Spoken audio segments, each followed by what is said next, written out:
மாவட்டம் பட்டீஸ்வரத்தில் உள்ள தேனுபுரீஸ்வரர் கோவிலில் திருஞான சம்பந்தர் முத்துப்பந்தல் விழா வெகு விமர்சையாக நடைபெற்றது. கடந்த 13ஆம் தேதி கொடியேற்றத்துடன் விழா தொடங்கிய நிலையில் நாள்தோறும் பல்வேறு வாகனங்களில் சுவாமியின் திருவீதி உலா நடைபெற்று வந்தது. இந்த நிலையில் கோயிலில் உள்ள ஞானவாவி குளத்தில் திருஞான சம்பந்தருக்கு சுவாமி மற்றும் அம்பாள் காட்சியளித்து திருமுலைப்பால் வழங்கிய நிகழ்வு நடைபெற்றது. இதில் திரளான பக்தர்கள் கலந்து கொண்டு சாமி தரிசனம் செய்தனர். மயிலாடுதுறை மாவட்டம் சீர்காழி சட்டைநாதர் சுவாமி கோயிலில் ஆனி மாத பிறப்பையொட்டி சிறப்பு பூஜை நடத்தப்பட்டது. சாலையிலிருந்து வரவழைக்கப்பட்ட பசுமாடு மற்றும் கன்றுக்கு சிறப்பு பூஜை செய்து தீபாராதனை காட்டி பூஜை நடைபெற்றது. இதேபோல பிரம்மபுரீஸ்வரர் சன்னதி பிரகாரத்தில் அமைந்துள்ள காட்சி கொடுத்த நாயகர் மற்றும் 63 நாயன்மார்களுக்கும் சிறப்பு பூஜை நடைபெற்றது. தேவார திருப்பதிகங்கள் பாடி பக்தர்கள் சாமி தரிசனம் செய்தனர். சிவகங்கை மாவட்டம் காரைக்குடி அருகே திடீரென பெய்த மழையால் பொதுமக்கள் மகிழ்ச்சி அடைந்தனர். காரைக்குடி மற்றும் அதன் சுற்றுவட்டார பகுதிகளான கல்லுப்பட்டி, எஸ்ஆர் பட்டணம், அண்ணாநகர், மணப்பட்டி, புலிக்குத்தி உள்ளிட்ட பகுதிகளில் கடந்த சில மாதங்களாக வெயில் வாட்டி வந்த நிலையில் மாலையில் திடீரென மிதமான மழை பெய்தது. இதனால் வெப்பம் தணிந்து குளிர்ச்சியான சூழல் நிலவியதால் பொதுமக்கள், விவசாயிகள் மகிழ்ச்சி அடைந்தனர். சென்னையை அடுத்த தாம்பரம், பல்லாவரம், குரோம்பேட்டை, சேலையூர், முடிச்சூர் உள்ளிட்ட பகுதிகளில் திடீரென கனமழை பெய்ததால் வெப்பம் தணிந்து குளிர்ச்சியான சூழல் நிலவியது. மழையால் பொதுமக்கள் மகிழ்ச்சியடைந்த நிலையில் தாம்பரம் ஜிஎஸ்டி சாலையில் போக்குவரத்து நெரிசல் ஏற்பட்டு வாகன ஓட்டிகள் அவதியடைந்தனர்.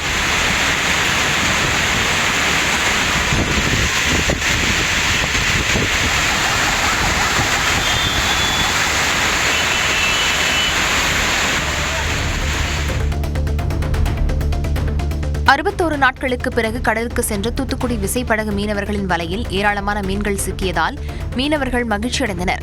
மீன்களின் இனப்பெருக்க காலத்தை முன்னிட்டு கடந்த ஏப்ரல் 15ஆம் தேதி முதல் ஜூன் 14ஆம் தேதி வரை 61 நாட்கள் மீன்பிடி தடைக்காலம் அமலில் இருந்தது.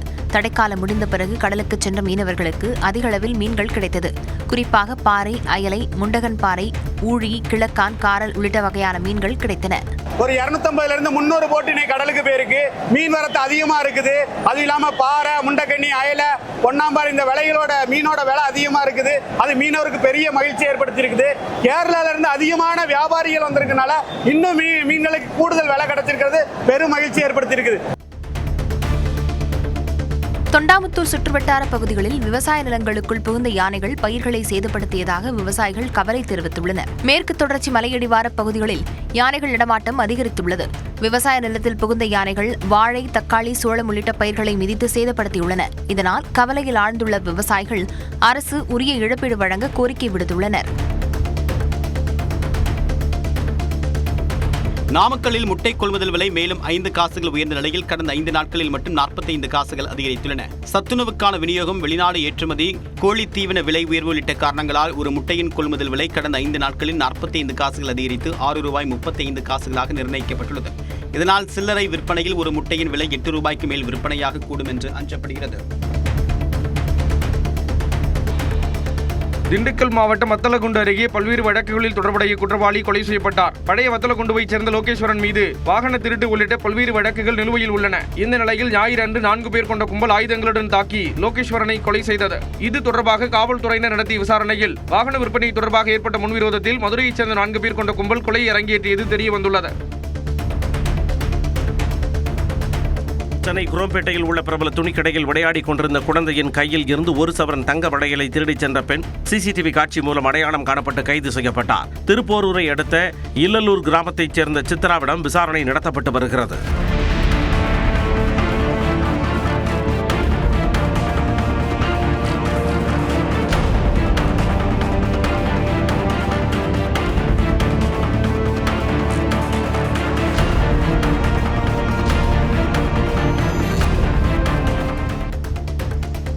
சேலம் மாவட்டம் மேட்டூர் அருகே பொட்டநேரியில் உள்ள தனியார் இரும்பு தொழிற்சாலையில் லாரி வாடகை குறைக்கப்பட்டதற்கு எதிர்ப்பு தெரிவித்து லாரி உரிமையாளர்கள் மற்றும் ஓட்டுநர்கள் முற்றுகை போராட்டத்தில் ஈடுபட்டனர். லாரி வாடகை டன்னுக்கு ₹2000 இருந்து ₹1900 குறைக்கப்பட்டதற்கு எதிர்ப்பு தெரிவித்து முழக்கமிட்டனர். இந்நிலையில் போலீசார் மற்றும் தொழிற்சாலை நிர்வாகம் பேச்சுவார்த்தை நடத்தியதைத் தொடர்ந்து போராட்டம் கைவிடப்பட்டது. சென்னை பெருங்குடி குப்பை கிடங்கில் ஏற்பட்ட தீ விபத்து காட்டுத்தீ போல் வேகமாக பரவியது. 9 தீயணைப்பு வாகனங்கள் மற்றும் 50க்கும் மேற்பட்ட வீரர்கள் பொக்லைன் இயந்திரங்கள் உதவியுடன் சுமார் 2 மணி நேரம் போராடி தீயை கட்டுக்குள் கொண்டு வந்தனர். தீயால் ஏற்பட்ட புகை அருகில் உள்ள குடியிருப்பு பகுதிகளை சூழ்ந்ததால் பொதுமக்கள் அவதியடைந்தனர்.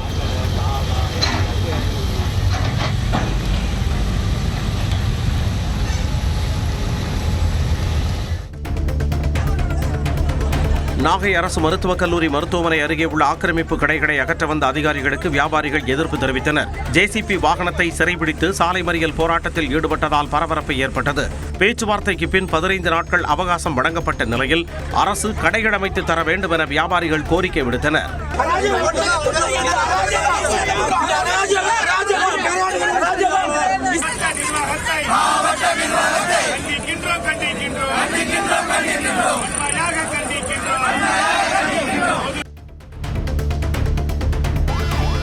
பழனி பேருந்து நிலையம் மற்றும் மலைக்கோயில் அடிவார பகுதிகளில் பெண்களின் பாதுகாப்பை உறுதி செய்ய சிங்கப்பெண் அதிரடிப்படையினர் ரோந்து பணியை தொடங்கியுள்ளனர். பெண்களுக்கு எதிரான குற்றங்களை தடுக்க தீவிர கண்காணிப்பை மேற்கொண்டுள்ளனர். உளுந்தூர்பேட்டை அரசு தொழிற்பயிற்சி நிலையத்தில் சிங்கப்பெண் சிறப்பு காவல் படையினர் பெண்களுக்கு எதிரான குற்றங்களை தடுப்பது குறித்த விழிப்புணர்வு நிகழ்ச்சி நடத்தினர். சட்ட விழிப்புணர்வை மாணவர்களுக்கு எடுத்துரைத்த காவல்துறையினர் குற்ற செயல்களில் ஈடுபடாமல் கல்வியில் கவனம் செலுத்த அறிவுறுத்தினர்.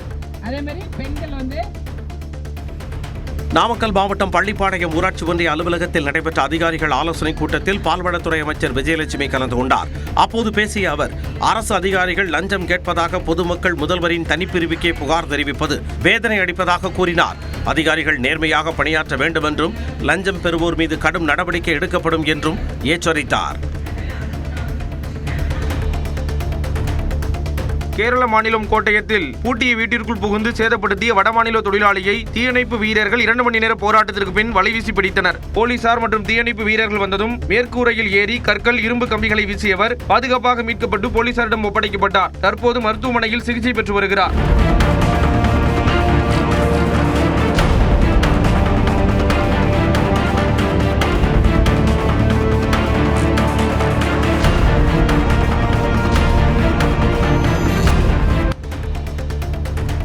மயிலாடுதுறை மாவட்டம் சீர்காழி அருகே இறுதி ஊர்வலத்தை காரில் கடந்து செல்ல முயன்றதாக கூறி 4 பெண்கள் உட்பட 5 பேர் மீது தாக்குதல் நடைபெற்ற சம்பவம் அதிர்ச்சியை ஏற்படுத்தியுள்ளது. திருவெண்காடு மேலவீதியைச் சேர்ந்த பவுன்மதி என்ற 80 வயது மூதாட்டி, குடும்பத்தினர் அருண்மொழி, தேவி, லோஷினி உள்ளிட்ட 5 பேர் காரில் சென்றனர். கடலங்குடியில் எதிரே இறுதி ஊர்வலம் வந்தபோது அதனை காரில் கடக்க முயன்றதாக கூறப்படுகிறது.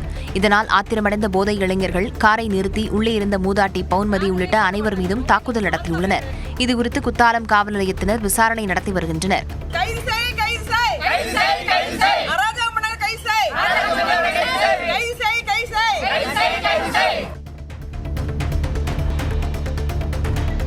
புதுக்கோட்டை மாவட்டம் ஆலங்குடி பகுதியில் சாலை விதிகளை பின்பற்றி வாகனம் ஓட்டி வந்தவர்களுக்கு பள்ளி மாணவர்கள் பரிசுகளை வழங்கினர். கோவிலூரில் செயல்பட்டு வரும் தனியார் பள்ளி சார்பில் சாலை விதிகள் மற்றும் பாதுகாப்பு குறித்த விழிப்புணர்வு நிகழ்ச்சிக்கு ஏற்பாடு செய்யப்பட்டது. அந்த வகையில் தலைக்கவசம், சீட் பெல்ட் அணிந்து பயணித்த வாகன ஓட்டிகளுக்கு மாணவர்கள் பரிசுகள் வழங்கி அவர்களை ஊக்குவித்தனர்.